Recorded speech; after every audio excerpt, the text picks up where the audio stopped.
May was a rather slow month on the gaming front for me, as I only completed 3 games, which isn't low or anything, except for the fact that all of them took me under 20 hours to complete.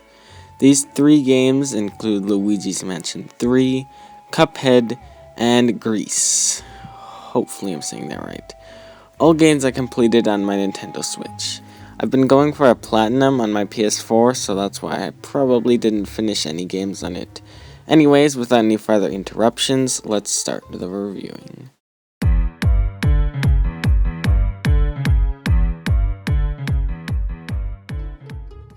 First off, we have Luigi's Mansion 3, which is my first Luigi's Mansion game, so if I get some stuff wrong, don't get too mad at me, please.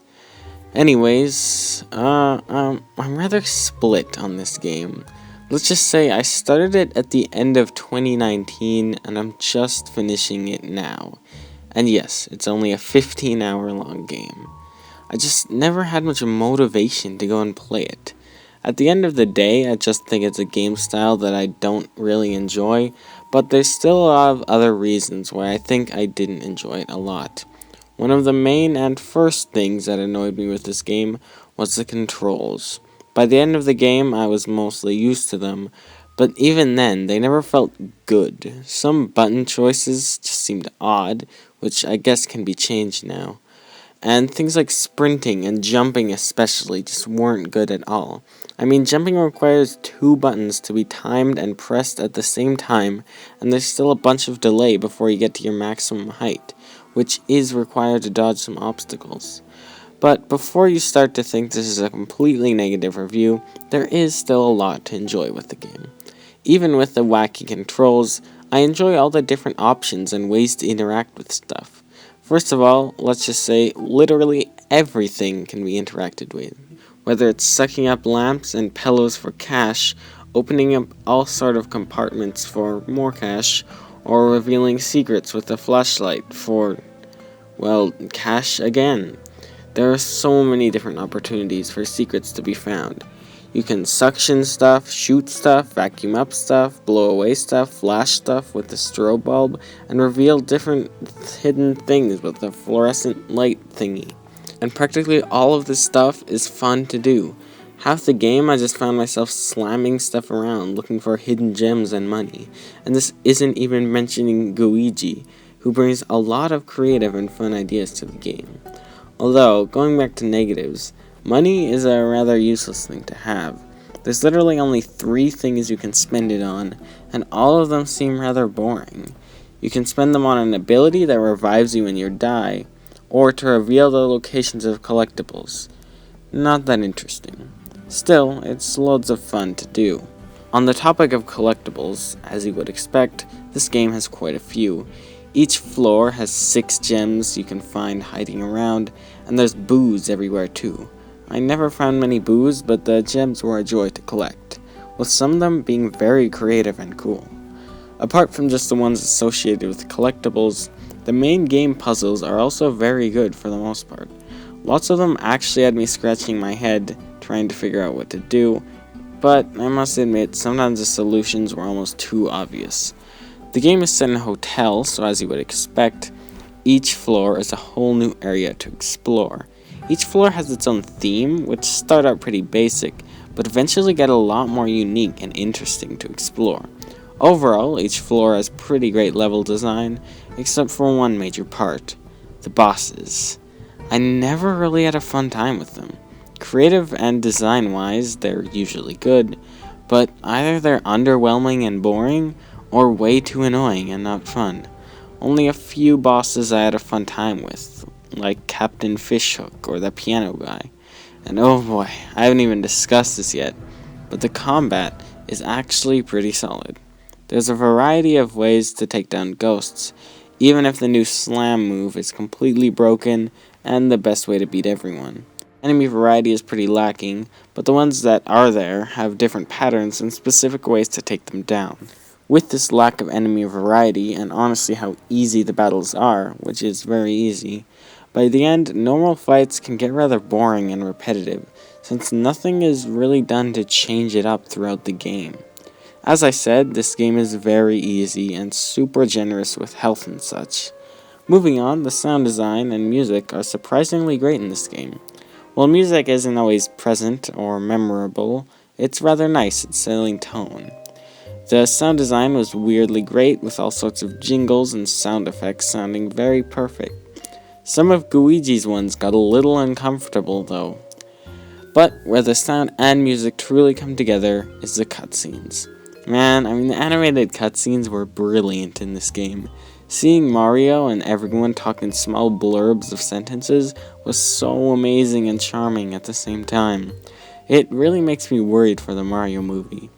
As one of the last points, the game actually looks pretty great for Switch. I played lots of it in both handheld and docked, and I never really had any complaints with the graphics. Even attention to detail, lighting, and all that stuff is rather great. As one final point, the game is rather overpriced, since it's rather short. Although I haven't tried much of the bonus or multiplayer content, at the end of the day, while not my favorite type of game, Luigi's Mansion 3 was still a solid game, and I'm glad that I got to experience it. I'll give it a B-. Moving on, let's discuss Cuphead. I already did a more in-depth video about the difficulty in this game, so I won't talk too much about it, but there's still some stuff I want to discuss. First of all, the main draw of the game, the art style. This is what made me want to try it out, and it is fantastic. You can literally see all the hard work put into the hand-drawn animation, and it makes it all the more stunning. Paired with phenomenal music, the graphics perfectly capture the classic 1930s style the developers were going for. I honestly can't get enough of it. The animation is so amazing and charming at the same time. I just love all the boss designs and their openings, exits, transformations, literally everything. Honestly, it's just too good. One very teeny complaint I have is why no animated cutscenes? For a game so heavily based on animation, I would have loved seeing animated cutscenes to go along with them. Not to say the whole book idea was bad, it just could have been improved. The actual gameplay is also nothing to laugh at either. You fight boss after boss, collecting soul contracts for the devil, who you lost a bet to. Along the way, some bosses will task you with flying a small plane, and run-and-gun levels are also present, but as the developers admitted, they aren't as good as the bosses. Each boss is unique and difficult in its own way, requiring you to adapt appropriately, but refer to my other video for that. You can choose which guns and charms you use, which is practically necessary for most fights, except for charms, which the invisible dash is the best one, don't deny it. Cuphead controls wonderfully, and makes the difficulty seem a lot less worse than it actually is. The way Cuphead moves and dashes and all sorts is also neat to watch and very practical. The game as a whole is rather short, but understandably so. Any longer would have been very hard and time-consuming to create. I mentioned how the music captures this style earlier, and while it is great at doing so, by itself, it's not always the best. As one final point, I must give props to the voice acting, which is very wonderful. Whether it's just the starting saying or bosses' short lines and such, everything is great. Even if the shopkeeper might be a little too much 1930s.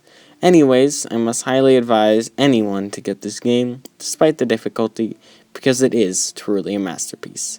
I'm giving it an A.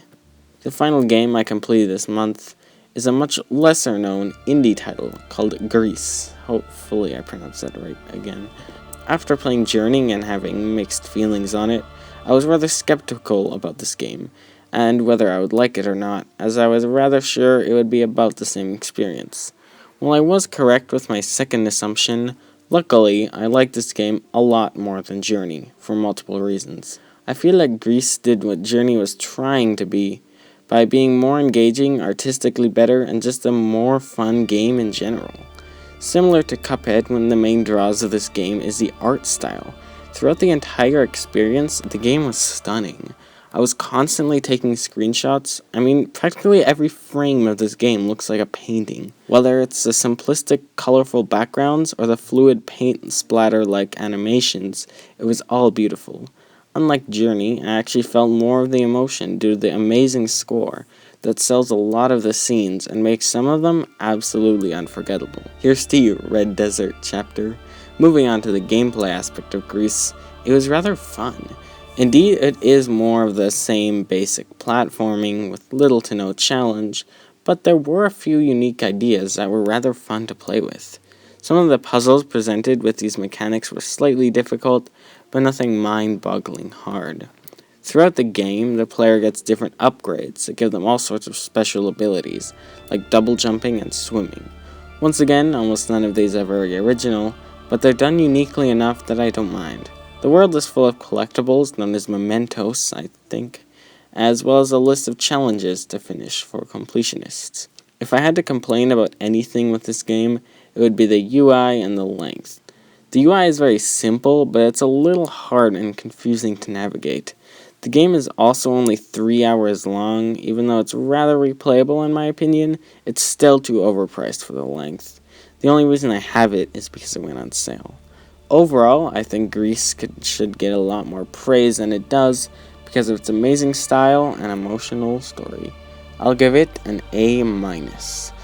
So, with that, we are done with my monthly reviews. I hope you enjoyed this video and are looking forward to next month.